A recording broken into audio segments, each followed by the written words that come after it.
அன்பு தமிழ் நெஞ்சங்களுக்கு வணக்கம். 16 முறை புத்தாண்டு கொண்டாட்டம் நிகழ்த்திய சுனிதா வில்லியம்ஸ். பூமியில் உள்ள அனைவருக்கும் ஒரு முறை புத்தாண்டு என்றால் சர்வதேச விண்வெளி மையத்தில் சுனிதா வில்லியம்ஸ் உள்ளிட்ட ISS விண்வெளி வீரர்கள் 16 முறை புத்தாண்டை கொண்டாடுவார்கள். இன்று காலையில் இருந்து பூமியை முன்னும் பின்னுமாக 90 நிமிடத்துக்கு ஒரு முறை சுற்றுவார்கள். அதன் காரணமாக இன்றிலிருந்து நாளை வரை இவர்களுக்கு 16 சன்ரைசஸ் அண்ட் சன்செட்ஸ் ஏற்படும். இதன்படி அவர்களுக்கு 16 தடவை புத்தாண்டு பிறக்கும்.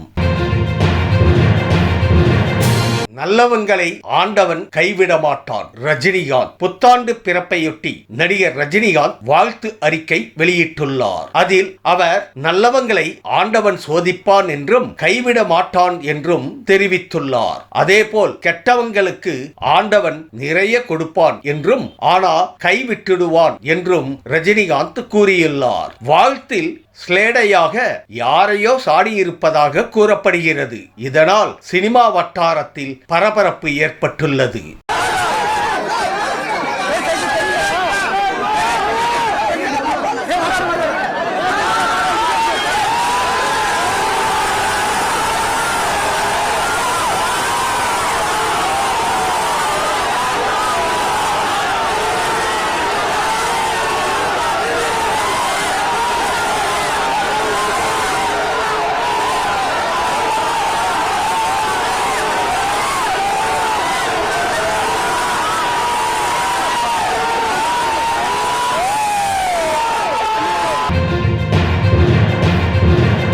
செவன்ஜி ரெயின்போ காலனி 2 அப்டேட் கொடுத்த செல்வா. இயக்குனர் செல்வராகவன் தனது மெகா ஹிட் படமான 7G ரெயின்போ காலனி படத்தின் அடுத்த பாகத்தின் போஸ்டரை புத்தாண்டை முன்னிட்டு வெளியிட்டுள்ளார். படத்திற்கு யுவன் சங்கர் ராஜா இசையமைக்க ராம்ஜி ஒளிப்பதிவு செய்கிறார். முதல் பாகத்தில் நடித்த ரவி கிருஷ்ணாவே இப்படத்திலும் நாயகனாக நடித்து வருகிறார். நாயகியாக மலையாள நடிகை அனஸ்வரா ராஜன் நடிப்பதாக தகவல் வெளிவந்திருப்பது குறிப்பிடத்தக்கது.